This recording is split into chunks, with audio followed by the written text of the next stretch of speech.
Video एक informative video है, यानी कि ऐसी इंफॉर्मेशन मैं आपको आज बताऊंगा नोट्स के बारे में। ख़ास करके जो हमारी नोट्स आती है, जो लोग नोट्स का कलेक्शन करते हैं उनको ये इंफॉर्मेशन जानना बहुत ज़रूरी है। बिकॉज़ जैसे सिक्कों में कुछ बारीकियां होती है, चेक करते हैं सिक्कों को, वैसे ही नोट्स को भी रीड करने की कुछ बारीकियां होती है। तो इस इंफॉर्मेशन से आप लोगों को इतना समझ में आ जाएगा कि एक नोट को अगर हम बाय कर रहे हैं या कलेक्शन में अपने ले रहे हैं तो क्या चीज़ को देख करके वो नोट को कलेक्ट किया जाता है। जैसे उसमें प्रीफिक्स नंबर इंसेट देखा जाता है अल्फ़ाबेट वाला, फिर इसके अलावा गवर्नर की सिग्नेचर्स और भी बहुत सारी डिटेलिंग्स, जो कुछ बारीकियां हैं, मैं कोशिश करूंगा इस वीडियो में आपको बताने की। तो बहुत इंटरेस्टिंग वीडियो होने वाला है, यानी जिन जो नए लोग हैं खास करके उनके लिए ये वीडियो से उनको पता चलेगा कि नोट्स किस तरीके से चेक किए जाते हैं। ठीक है, तो वीडियो को पूरा देखोगे तो आपको बहुत सारी जानकारी सीखने मिलेगी और समझ में आएगा आपको कि कलेक्शन में किस तरीके से कौन सी नोट्स खरीदी और बेची जाती है। क्योंकि हर नोट पुराना होगा तो वो बिकेगा नहीं, हर हर सिक्का पुराना होगा तो बिकेगा नहीं, सिर्फ दुर्लभ नोट और दुर्लभ सिक्के ही बिकते हैं। तो उसकी चेकिंग कैसे होती है, कौन सा नोट दुर्लभ है या कौन सा सिक्का दुर्लभ है, तो उस पर मैंने कोशिश की है आज के वीडियो में आप लोगों को समझाने की। तो पूरा वीडियो ज़रूर एंड तक देखो ताकि एक एक पॉइंट आपको अच्छे से क्लियर हो जाए। ठीक है, आगे बढ़ते हैं। तो सबसे पहले देखते हैं जो हमारी करेंसी है, जो नोट्स है, वो छपती कहाँ से है और उसकी बारीकियाँ क्या क्या है। क्योंकि एक कलेक्टर को, कॉइन कलेक्टर हो या नोट कलेक्शन का काम करता हो, उसको ये सारी बारीकियाँ जाननी ज़रूरी है। बिकॉज़ इनसे ही वो सही नोट्स की पहचान कर सकते हैं, इनसे ही वो सही कॉइन्स की पहचान कर सकते हैं। तो मेरा एक्चुअली मकसद ये है कि लोग सिर्फ यहाँ पे मेरे चैनल पे आके सिर्फ जानकारी ये ना ले कि प्राइसिंग क्या चल रही है, कितने में बिक रहा है, कितने में बेचना चाहिए। ये भी जानकारी हो कि इनके पीछे की टेक्निकल इन्फॉर्मेशंस क्या है, चाहे वो नोट हो चाहे वो कॉइन हो। ठीक है, तो अभी मैं आप लोगों को जो दिखा रहा हूँ इसको गौर से देखिए, समझिए, ताकि एक ही वीडियो में आपको सारी इन्फॉर्मेशन समझ में आ जाए। पूरी कोशिश करूँगा कि इसी वीडियो में मैं आपको नोट्स से रिलेटेड जो भी आप जानकारी जानना चाहते हैं वो इस वीडियो में आप समझ जाएंगे। तो स्टार्ट करते हैं। जैसे मैंने कहा पहले वीडियो में कि कॉइन्स की छपाई जो होती है मुंबई मिंट से होती है, नोएडा मिंट से होती है, हैदराबाद मिंट से होती है, कलकत्ता से होती है। इनकी सबकी अपनी अपनी एक मिंट मार्क्स है, पहचान है। वैसे ही नोट्स में भी अलग अलग मिंट की पहचान है, लेकिन वो किस तरीके से हम देखेंगे, समझेंगे, वो डिटेल पे अभी आगे हम बढ़ते हैं। तो सबसे पहले जो हमारा प्रिंटिंग प्रेस है नोट्स का, उनकी डिटेल्स पे थोड़ा सा देख लेते हैं कहाँ कहाँ से ये प्रिंट होती है। तो हमारी जो नोट्स है ये मध्य प्रदेश में देवास में प्रिंट होती है।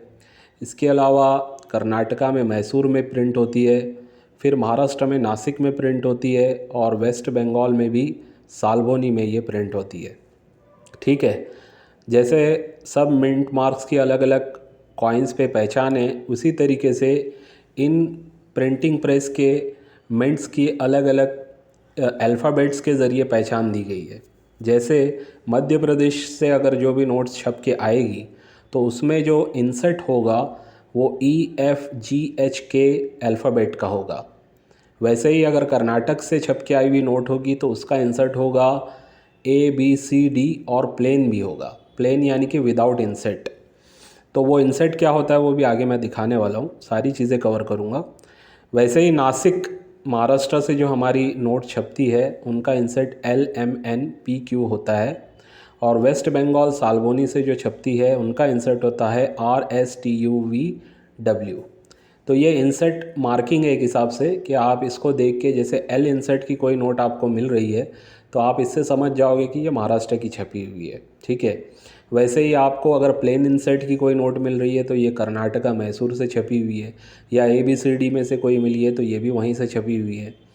फिर अगर F है, G है, HKE वगैरह, ये 5 अल्फ़ाबेट्स की अगर आपको मिल रही है तो ये छपी हुई है मध्य प्रदेश से। अच्छा, यहाँ लिखने में गड़बड़ हुई है, प्लेन इंसेट मध्य प्रदेश में नहीं है, सिर्फ और सिर्फ कर्नाटका मैसूर में।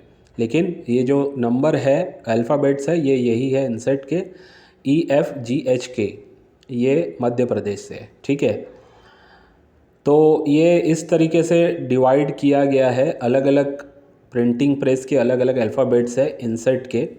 तो इससे आप पहचान सकते हो कि कहाँ से आपकी ये नोट छप के आई हुई है।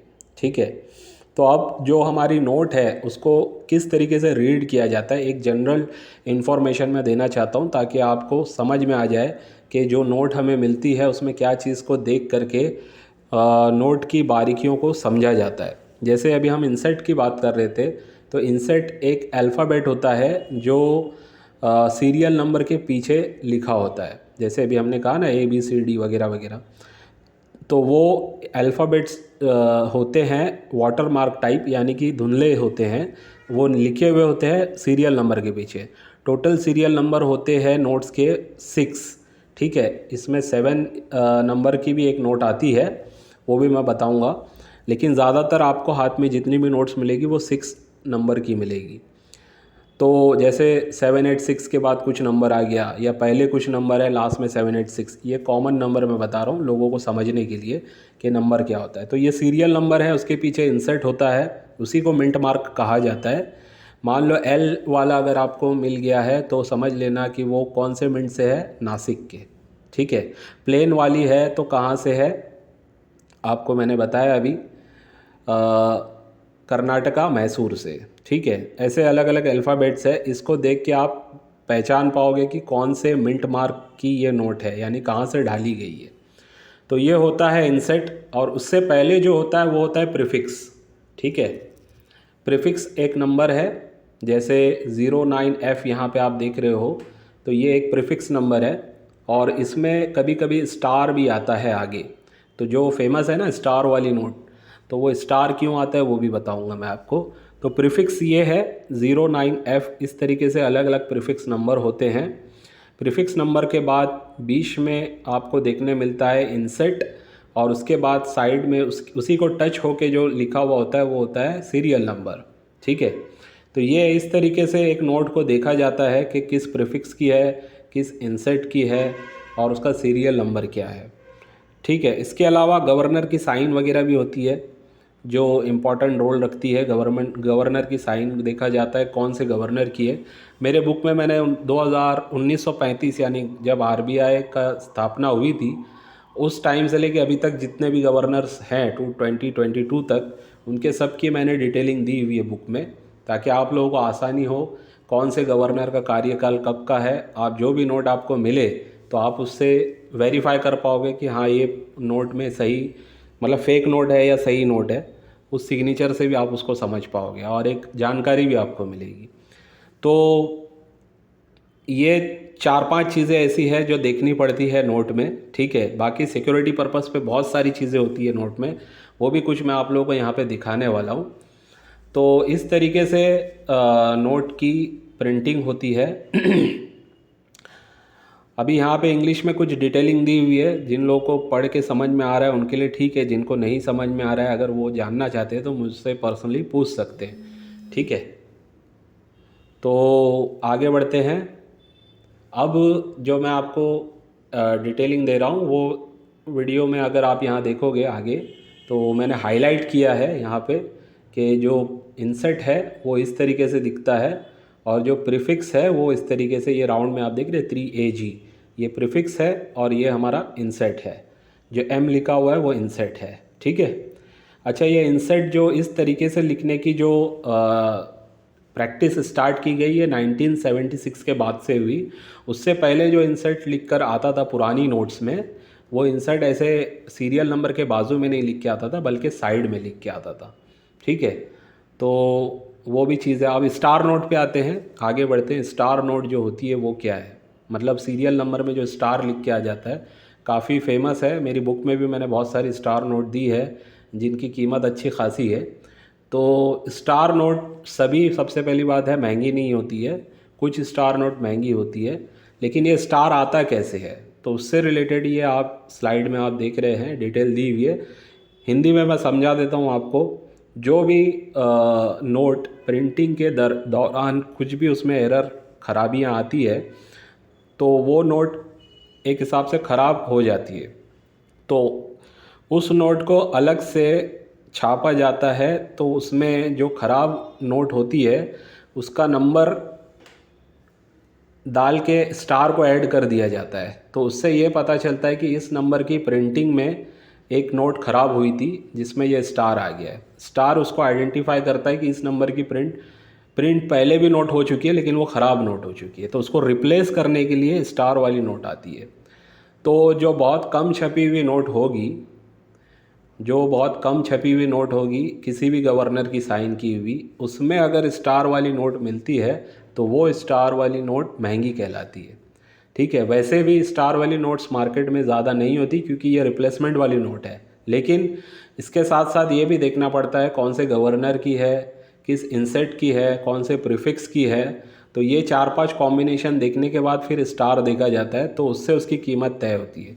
स्टार वाले ऐसी भी नोट्स है जिनकी कीमत हज़ारों में है, मतलब कि 50,000 से 1 लाख तक भी गई है फैंसी नंबर के साथ अगर होगी, और रेयर नोट में होगी स्टार नोट तो वो काफ़ी हाई वैल्यू भी जाती है। मेरी बुक में सारी डिटेलिंग है इसके बारे में। तो उम्मीद करता हूँ कि ये भी आपको क्लियर हो गया होगा कि स्टार क्यों आता है, रिप्लेसमेंट के लिए आता है। ठीक है, अभी यहाँ पे आप लोगों को कुछ दिखा रहा हूँ मैं, जो हमारी आरबीआई के थ्रू न्यू नोट्स आई है 500 और 2000 की। उसमें काफ़ी सिक्योरिटी फ़ीचर्स होते हैं। ठीक है, तो वो सिक्योरिटी फ़ीचर्स की डिटेलिंग यहाँ पे दी हुई है। मैंने सोचा एक इन्फॉर्मेशन बेस आप लोगों को देखने के लिए यहाँ पे मैंने इसको डाल दिया है, ताकि आप इसको देख के समझ लो कि एक नोट में कितनी बारीकियाँ होती है। ऐसा नहीं है कि बस वो डिज़ाइन बना के प्रिंट किया जाता है, बहुत कुछ होता है। और डिजिटली आपको दिखाने के लिए भी मैंने यहाँ पे कुछ चीज़ रखी हुई है ताकि आप इसको देख के और आसानी से समझ पाओ। अभी जैसे ये 200 की नोट है, ठीक है, स्पाइसी मैन इसके ऊपर लिखा हुआ है, यानी कि ये नोट आम चलन की नोट नहीं है, ये एक्सपेरिमेंटल नोट होती है। जैसे सिक्कों में एक्सपेरिमेंटल सिक्के आते हैं छपने से पहले, छपाई से पहले, फिर वो डिज़ाइन को अप्रूव्ड किया जाता है, तो फिर वो डिज़ाइन पे ही नोट्स छपती है। तो ये 200 की स्पाइसी मैन यानी एक्सपेरिमेंटल वाली नोट है, इसी के डिज़ाइन पे सारी 200 की नोट्स ये वाली बनी है। तो अब आप अगर देखोगे तो इसमें 12 सिक्योरिटी फीचर्स रिवर्स साइड में रखे हुए। अभी जैसे फर्स्ट पे मैं लेके जाता हूँ तो आपको ये दिख रहा है 200 हाईलाइट हो रहा है। सेकंड पे लेके जा रहा हूँ तो देखो ये वाटर मार्क में 200 लिखा है। ये ऐसे ही नज़र से नहीं आएगा, ये फीचर्स होते हैं जो मतलब सिक्योरिटी बेस पे लगाए गए होते हैं। ये 3 पे कर रहा हूँ तो देखो 200 इसमें अशोका चक्र में बना हुआ है। ऐसे बहुत सारे अलग अलग होते हैं सिक्योरिटी फीचर जो आम नज़र से हम नहीं देख पाते। ये स्ट्रिप पे देखिए इंडिया भारत लिखा हुआ है, ऐसे ही देखेंगे तो नहीं नज़र आएगा। ठीक है, तो यह कुछ ऐसी जानकारी है जो मैंने सोचा कि आप लोगों को पता होनी चाहिए। जैसे अभी ये 7 पे मैं लेके गया हूँ तो यहाँ पे सिग्नेचर लिखी हुई है उर्जित पटेल जी की, और केंद्रीय सरकार द्वारा प्रत्याभूत यानी गारंटेड बाय सेंट्रल गवर्नमेंट। तो ये इस तरीके की इन्फॉर्मेशन, ठीक है, आप चेक कर सकते हो। वैसे ही 10 रुपये की नोट भी यहाँ पे मैंने दिखाई आपको, स्पाइसी मैन वाली। इसमें भी अगर आप जाओगे तो आपको डिटेलिंग मिलेगी। नए नोट्स हैं जो आरबीआई की वेबसाइट से मैं मतलब निकाला हूँ आपको दिखाने के लिए। तो इस तरीके से इसमें फ़ीचर्स होते हैं, अलग अलग फ़ीचर्स डाले जाते हैं, ओवर साइड रिवर्स साइड दोनों की। ठीक है, तो शायद आपको अब ये इन्फॉर्मेशन समझ में आ गई होगी कि कितना टेक्निकली इसमें अभी जैसे भाषा है, 12 भाषा 13 भाषा यूज़ होती है अलग अलग। ठीक है, बहुत सारी इसमें टेक्निकल जानकारी है।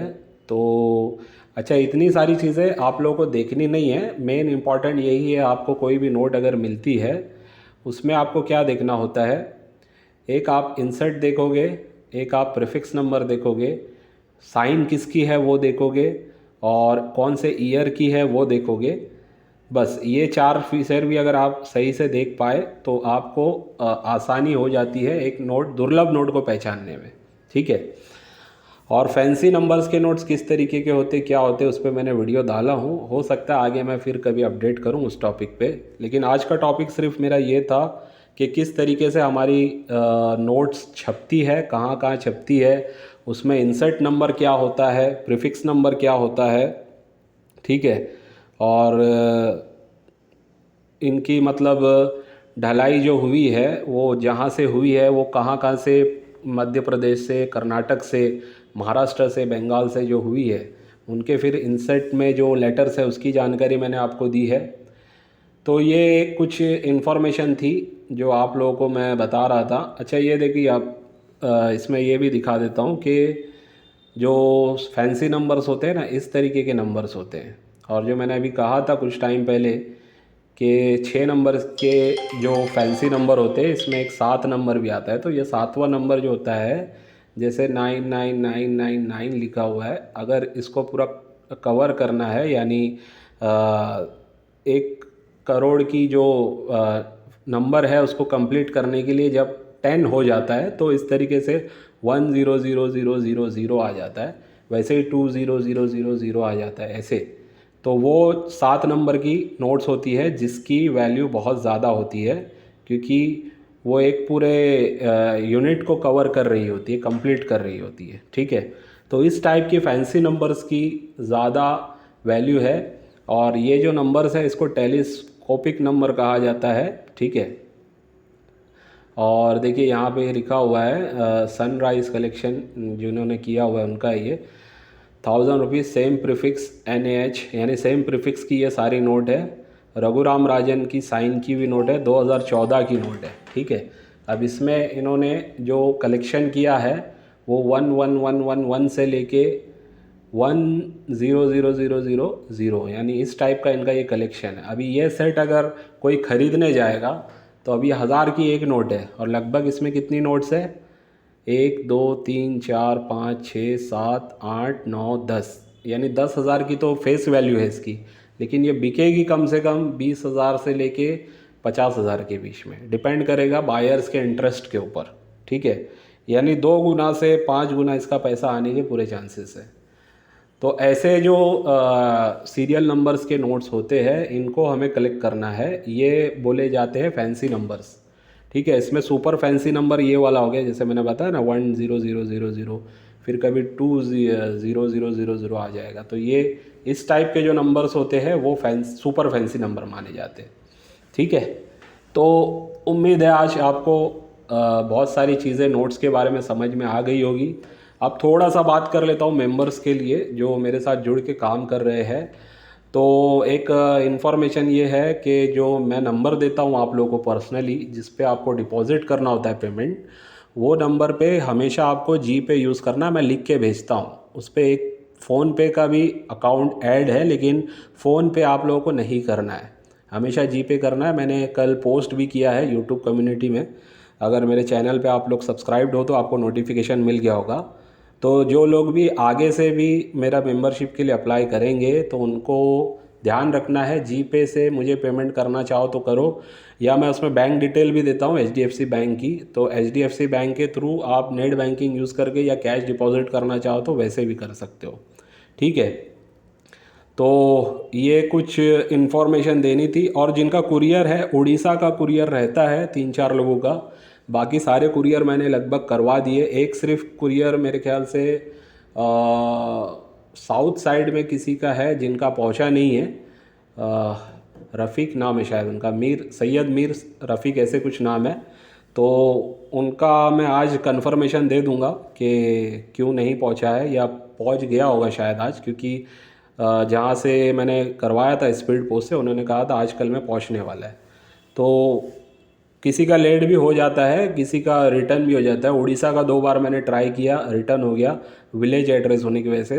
तो अब लास्ट ऑप्शन मेरे पास इस टाइप के विलेज से जो लोग ज्वाइन कर रहे हैं उनके लिए पोस्ट ऑफिस ही है, पोस्ट ऑफिस से ही मैं करवाऊँगा, कुरियर ऑफिस से नहीं जा पा रहा है वहाँ पे, ठीक है। आज की वीडियो को यहीं पे एंड करता हूँ, इस उम्मीद पे कि आज भी कुछ ना कुछ आपको नया सीखने मिला होगा।